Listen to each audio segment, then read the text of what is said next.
Jean-Claude Breton, bonjour. Bonjour. Vous êtes l'organisateur de ce festival. C'est la 7e édition. L'Inde est une source inépuisable pour vous? Une source infinie et qui d'ailleurs se renouvelle. C'est un festival avec de la danse et de la musique. Pour la musique, vous avez fait venir l'une des 3 joueuses internationales de sarod, un instrument qui est typiquement masculin en Inde. Dites-nous en plus. Oui, c'est un instrument d'origine persane, du nord de l'Inde essentiellement, et qui effectivement est joué généralement par des hommes. Donc c'est l'une des 2 ou 3 musiciennes, artistes de ce très bel instrument. La particularité de ce spectacle, et c'est d'ailleurs dans la tradition de plus en plus de notre festival, c'est de mixité culturelle. Donc il y a une partie traditionnelle que beaucoup de gens connaissent, et ensuite elle sera accompagnée de musiciens. Donc Luc Fenoli, guitare électrique, bien sûr un joueur de tabla, Sanjoy Banerjee, et un batteur, Eric Moterino. Et donc on partira dans l'électro, sarod électro. Et c'est la 3e fois que ce spectacle sera joué. Alors effectivement, vous l'avez dit, l'essence de ce festival, c'est le mélange entre la Bretagne et l'Inde. Et un autre mélange musical proposé, c'est la rencontre entre le chennai indien et la bombarde bretonne. Oui. Comment est-ce qu'on mélange ces 2 instruments? On va pas forcément les mélanger. Je tiens à préciser, c'est pas pour rien qu'on dit armor indien, hein, donc il fallait bien quand même qu'on illustre les 2 mots. C'est une vieille idée de rapprocher effectivement le chennai indien, qui est un petit hautbois très proche, très voisin de la bombarde, avec des répertoires évidemment très différents.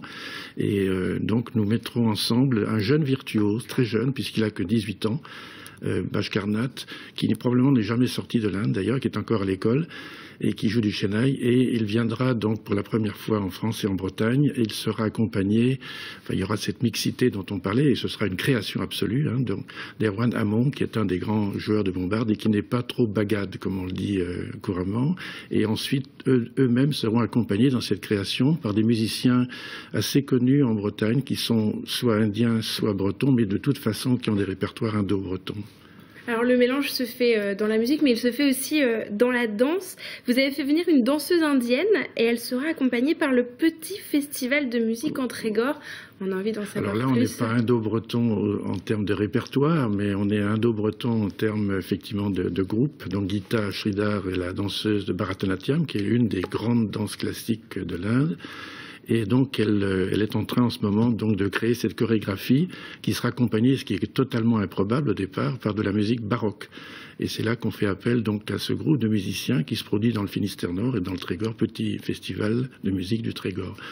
Ça peut paraître surprenant, mais il y a des correspondances rythmiques, effectivement, moyennant certains ajustements, évidemment, entre la chorégraphie qui est très technique du Bharatanatyam et la musique baroque. C'est aussi la musique qui était jouée au début du XVIIIe siècle, hein, fin XVIIe, du temps de la Compagnie des Indes. Et c'est le Bharatanatyam et la danse de la région de Pondichéry. Donc nous sommes en plein dans le contexte indo-breton. Il y a aussi du cinéma. La date est importante. Cette année, on fête le centenaire du cinéma indien. Oui. Est-ce que vous avez un coup de cœur parmi les films présentés lors de ce festival? Non, on les a choisis parce qu'on pensait qu'ils représentaient, il y en a 7. Hein. D'ailleurs, c'est un prolongement d'un festival dédié au cinéma hein, qui a eu lieu à Brest, un imaginaire indien, à Plougastel essentiellement. Donc on a voulu, on a combiné avec eux de manière à faire du cinéma indien un petit peu dans tout le Finistère Nord pendant le mois d'avril, début mai. Donc sur les 7 films qui sont présentés, vous me demandez un coup de cœur. Il y en a un, Indian Palace, qui peut plaire à tout public, hein, qui est assez classique et récent. Et un autre, par contre, à l'opposé, Le Fleuve, qui est pas strictement parlant un film indien, qui est de Jean Renoir, c'est un chef-d'œuvre, c'est vraiment un film de répertoire, et qui était donc numérisé, remasterisé. Donc il faut voir ces 2 films au moins. Des redécouvertes. Les redécouvertes, en effet. Et puis, rapidement, il y a aussi un atelier cuisine lors de ce festival. Qu'est-ce qu'on peut venir déguster? Il y en a non seulement un, mais 2, parce que c'est une valeur sûre. Et il y a tellement de candidats que nous sommes obligés effectivement de limiter à chaque fois le nombre. Ça aura lieu donc à la fois à Morlaix et à Plestin. J'ai oublié de dire effectivement que cette année nous nous étendons un peu dans le Trégor, hein, Plestin-les-Grèves, pour 2 des 3 temps forts. L'atelier cuisine consiste en fait en un stage. Donc nous avons des stagiaires qui vont faire eux-mêmes, bien sûr ils sont dirigés. On va manger quoi? Et ensuite ils mangeront ce qu'ils ont fait. Donc on ne sait pas, c'est une surprise. Si à chaque année il y a un menu différent, et bien sûr ils peuvent inviter d'autres personnes qui ne viendront que pour le repas. Merci Jean-Claude Breton d'être venu répondre à nos questions. Le programme sur le site internet www.adi-mx.org. On rappelle que le festival Armor India se déroule jusqu'au 12 mai dans le pays de Morlaix.